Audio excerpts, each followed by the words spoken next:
Good evening, Mumbai. So happy to be here. And thank you for coming.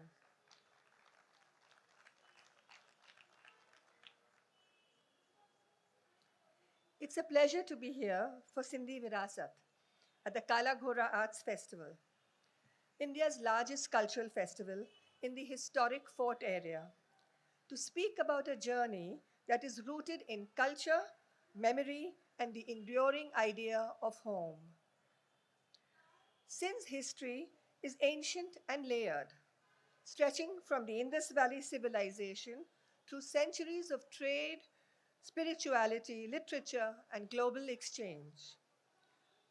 Yet, after partition, Sindh became a homeland remembered rather than inhabited. Its culture survived not through territory but through people. The Sindhi Culture Foundation was created to research and share the tangible and intangible history and culture of Sindh. Much of Sindhi history, particularly the experience of displacement after 1947 partition, has lived quietly within homes, carried forward through language, rituals, food, objects, and oral memory. The foundation seeks to bring these stories into the public domain with care, dignity, and scholarly integrity. One of the foundation's key initiatives is Doorway to Sindh, an ongoing YouTube series of conversations with scholars, historians, anthropologists, writers, and cultural practitioners. The series follows the timeline and has released 19 episodes to date, tracing Sindh's history from the Indus Valley civilization to the moment of partition. Doorway to Sindh was envisioned as an accessible platform, one that opens a door for younger generations and global audiences to engage with Sindhi history and culture beyond textbooks and academic spaces. The loss and longing for home and homeland after partition led to the creation of the Lost Homeland of Sindh, a permanent gallery at the Partition Museum in Delhi.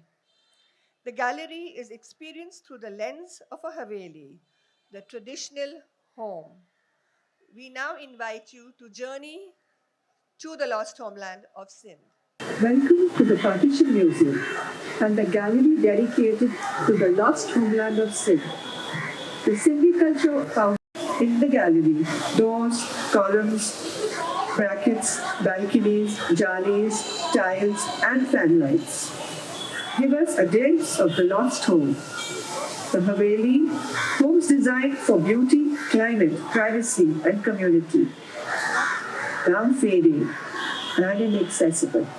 Partition, however, shattered this world. Homes were locked, keys were handed to neighbors, and families believed they would return. They never did.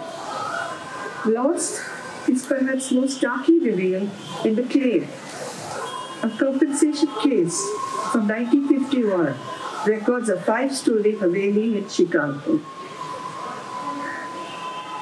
Faith in sin was never singular. It was layered and deeply shared.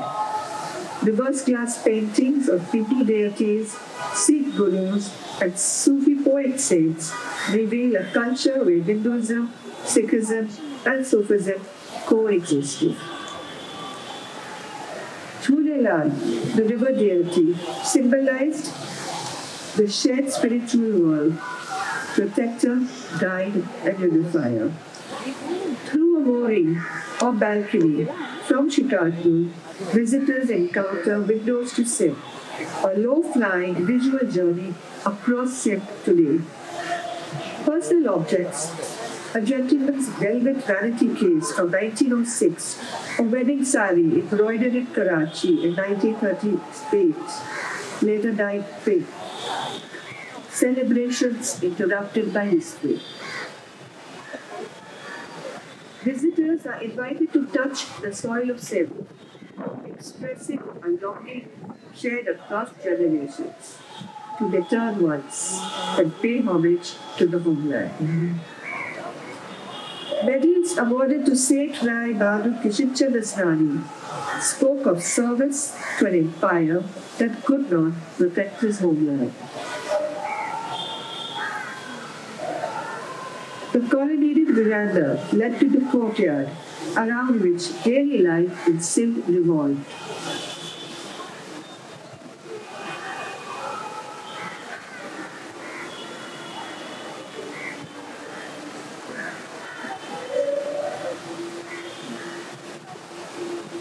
Saline notation is an evocative artwork. This work refers to the mass migration and identity crisis that followed partition. You may be able to see a family member's name and address in Karachi. It's like a matrix. Map journeys via Ulhasnagar. Why people came, why some people stayed, why others moved on. Through lights, handwritten text, and personal narratives, it shows migration not only as trauma, but also as desire, hope, and reinvention. Ulhasnagar became a fertile refuge where social networks were rebuilt and dreams were reshaped. After displacement, many cities passed through Ulhasnagar, a World War II military transit camp that became one of India's largest displaced people's settlement. Line cupboards, the predecessors of modern closets, originated in French palaces with Roman-style sliding doors and reverse glass paintings. They are an example of the amalgamation of designs from different sources brought to Sindh by traders, carrying new ideas they had seen and admired in other lands. From the film archives is an annotated journey through archival footage and newsreels, documenting the syncretic traditions of Sindh in the late 1930s. The arriving and settling of Sindhi displaced families in India, their literary and cultural activities, their efforts to have Sindhi recognized as a language in the Constitution. The pingo, a carved wooden swing, the size of a double bed, was the heart of family life. Thinking about it brings a smile to everybody recalling fond memories. When the Sindhi Hindus left Sindh, they left behind their homes, properties, and wealth. However, they brought with them invaluable insights.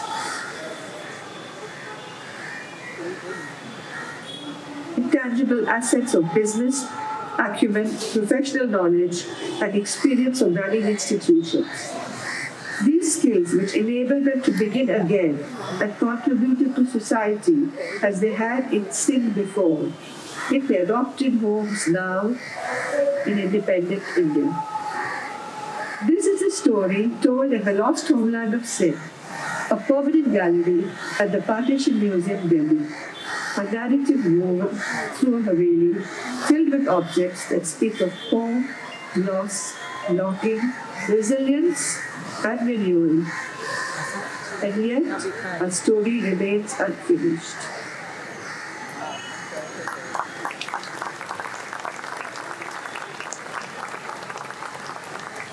Thank you, Aruna. Thank you. Thanks a lot. Sorry. Sindh was part of the Bombay Presidency. Today, after partition, Mumbai is home to the largest Sindhi population. It sheltered displaced Sindhis, enabling rebuilding, and was shaped by Sindhi contribution. Our wish, our hope, and our deep desire is to one day create a Sindhi museum here in Mumbai, where this story can return home once more.